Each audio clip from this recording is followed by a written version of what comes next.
We've been running the triple option here at Coleraine for quite a few years now, and we're 50-cent angle defense, and we're triple option offense, and we've hung our hat on that, and we've got some pretty good athletes that we run this, and I think it's really helped with our success. Where we're a little bit different that we'll see here is, we're not always just lined up in Flexbone. We are going to formation teams to death.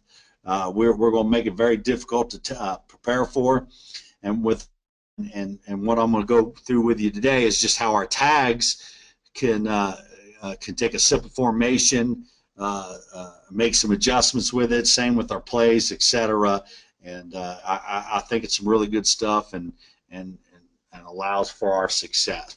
And like I said, this slide here kind of shows you a little bit of how difficult it can be to prepare for us with what we do. So hopefully you get a little something from this. So here we go. Okay. Basically, what you see here is a quick version of what we run, and some of the stuff you see here, like I said, we're going to be underneath center, and we're going to run midline and inside and outside veer, and we'll run counter off of it, and we'll run belly and a few other complementary plays. We'll get in gun, and we'll run speed option and ISO and things like that, and quick passing and all that other kind of stuff. But you could see. Basically to the middle there where it says formation tags and play tags, we're going to go over a lot of that stuff. But what we can do is we can take a formation, add a tag to it, and really put the heat on the defense in terms of their adjustment. I think the one thing you'll find out in terms of defensive coordinators, whether they want to admit it or not, is when a push comes to shove, they're either going to defend formation or they're going to defend field boundary type deals like that. So, hopefully you find a guy trying to defend, boundary and field and things like that, because with this stuff you can really put it to them. But below that, you'll see the play tags that we can add to each one of our plays that might simply change up the blocking scheme, change up a motion, things like that. And then to the right, what you can see here is our checks. And basically what happens with our checks is everything we do within our triples is basically in our offense, we have several different modes of what we'll do. If the opposing team's got a pretty darn good offense, then if we want to keep them all on the sidelines, then we'll huddle. But the majority of the time, we're going to go fast-paced, things like that. So what we're going to do is all our plays have one-word checks. Now, those one-word checks that you see to the right, we could also add the play tag to the bottom with that. A lot of times people ask, how do we signal in formations? We do not signal in formations. We just holler in our formations. We could care less if the defense knows what formation we are in. We run everything out of our formation. So, for example, we might go to our fastest pace, which is our NASCAR pace, where on the sidelines I might tell them, we're in our rebel formation this entire series. And that rebel formation you'll see here in a bit is our unbalanced to the right. And what we'll do is as soon as the ball's being ready to spot, O-line will sprint up to that, quarterback will look over, he'll get this one-word check, and we'll go. Our cadence is go set. If we want to check, it's go set, check whatever. Or we can go on what we call Tuesday, and Tuesday is our second set, so we'll go set, get a sideline check from the coach, or if the quarterback is comfortable enough in making the checks, the quarterback can make the check after that after that first set, and then we'll go back into our second sets. That also helps for even front teams that like to stem, and for odd front teams that like to maybe give away their angle, things like that. So this is basically what we have here, and a lot of this is what I'll go over, okay? All right. Our first part, while we do a lot of different formations, if you look through this here, is we look at it as it's easier to learn multiple formation as it is executing, multiple plays. And we like to keep the defense in the reaction mode. I think that's the natural. That's naturally what happens with the triple option, because I just feel they just don't have answers. And but I keep them in reaction mode. And like I said, do they fit in field or formation, and that can really help you out there. And it puts your players in the positions that you want them in, and it definitely adds to the opposition's workload. The next thing here, implementing these multiple formations is we want to do this terminology at the earliest possible age, so youth program to middle school. What we'll do is we're not going to ask our little cards program, our youth program, that they need to run triple option at 3rd and 4th grade and things like that. But what we will do is we will give them our terminology in terms of our formations, and they will use our formations all the way up through youth program, the middle school, and things like that. So once they get to high school, they'll know exactly what the formations are. We'll decide each week what we're going to use, what's going to work best, but we're going to practice it all at some point throughout the season early on, that we'll be able to get to everything we need to get.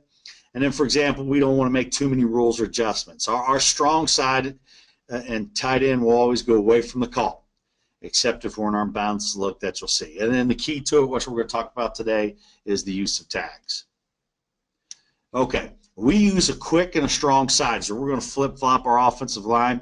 A lot of you guys may do this, okay? We like to do that because we can adjust things based on a defense's tendency. We get the guys in a position given their given strengths, and the best linemen don't have to be stuffed in the boundary of the field. We can get them where we need to be. If you got a defensive coordinator who's going to defend the field no matter what, then we'll put them balanced in the boundary against that odd front run outside veer all night long. Or we can get them to the field if they're defending formation. We'll jam unbalanced to the boundary and go back to the nub. So it just all depends on what you want to do. And like I said, we get our linemen based on their strengths where we want them, and it makes them compete within their position. The next slide will show why. This next slide kind of shows how we do it. Now, in terms of how we rank them, we don't really put the center within the rankings of these offensive linemen. Basically, our center's kind of, he's his own dude in terms of the offensive line. He's going to be the guy that's most versatile. He's going to be quick enough to scoot past that nose guard and climb up on that scraping backer. He'll be tough enough to base that nose guard if he has to. He'll be athletic enough to get off that double team him on a one technique. All that stuff, recognize fronts, call it, and all that. So he's our most versatile guy. Doesn't have to be the biggest, doesn't have to be whatever, just has to be the most versatile and usually your most athletic guy.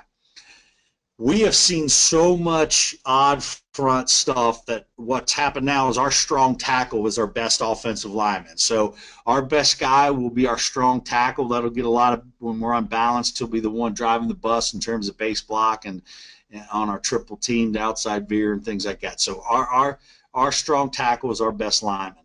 Our second best lineman is our strong guard. That's the guy who can double team, block in space, all that stuff. It used to be when we saw a ton of even front, our strong guard was our best guy, but we flipped that with all the odd front. And then our quick guard will be our third best lineman. And then our quick tackle would be our least skilled of the offensive linemen. In terms of tight end, we just say work with what you have. The ability of what you got will determine. You can use an extra offensive lineman.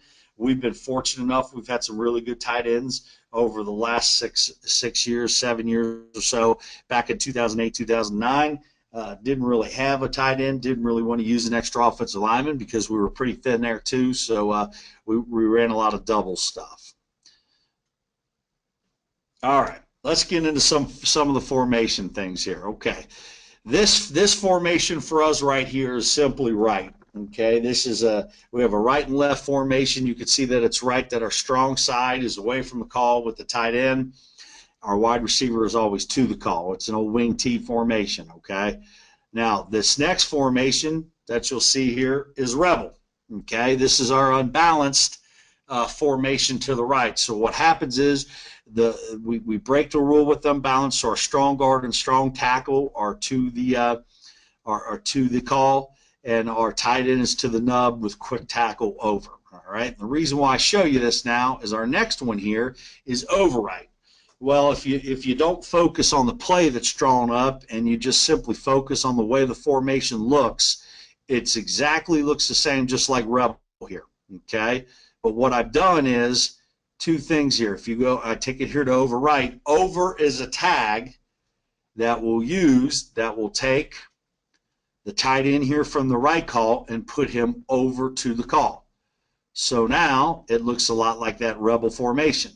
So what I really like about that is this is a great formation in terms of to the unbalanced now. I do like the speed tosses and things like that where that tight end can reach that defensive end and an odd front drawn up here, things like that. The other thing I really do like about it is that D coordinator who's really defending that formation, and especially if he's field formation, this is great to put into the boundary, so or to put it to the field. So imagine this being on the left hash and the field being to the right here. This would be great because now what happens is I have my two best offensive linemen towards the boundary. You've got them rolled to the field and to the strength of the formation, and I've simply drawn up a play that we love to run coming back to this would be our midline back to the nub, because we know that we're probably going to get a little reduction there in the defensive tackle, knowing he's responsible for fullback, so give our quarterback a pre-snap read. You've locked them into that angle, and a lot of times you're going to get that secondary rolled in that coverage. And now what happens, it gets my strong tackle, my best blocker to that side with that one-on-one block. I've got it drawn up with a slam formation here, and here we go. All right, let's see it a little bit here in film. Okay, so what we've done here is we're going to get a check, and we're playing an odd front team here, okay, with some really good players. Well, what we've done is we have our tight end to the field. This may look like Lee. Lee would be our unbalanced formation where the strong guard and strong tackle were to the unbalanced formation. But what this formation here is, it's over left. So I've got my best O-lineman to the boundary. Well, sometimes what I'd like to do here is we're going to use what I call a setup play, okay? So we're going to lock them in to make sure that they're going to angle to that field, okay, and to that unbalanced formation. So we come out here in our over left, all right, and we're going to run our 47 load. We're okay running our 47 load here, even though they've got the strong safety, all right, rolled down in the overhang, and they've got the free safety down the alley. We're still okay. We're going to triple team that play side tackle, all right, off to the inside, all right. We're going to read that defensive end. We're going to take our wing back, and while we've tagged it with the load, is that he is going to load that strong safety that's rolled down as the overhang. So we'll see it here in action.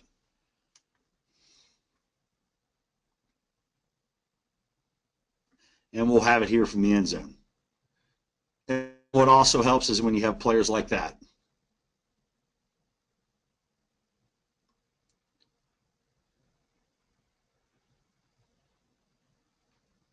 So here in the end zone, you can see a little bit more. So we're in our unbalanced, okay?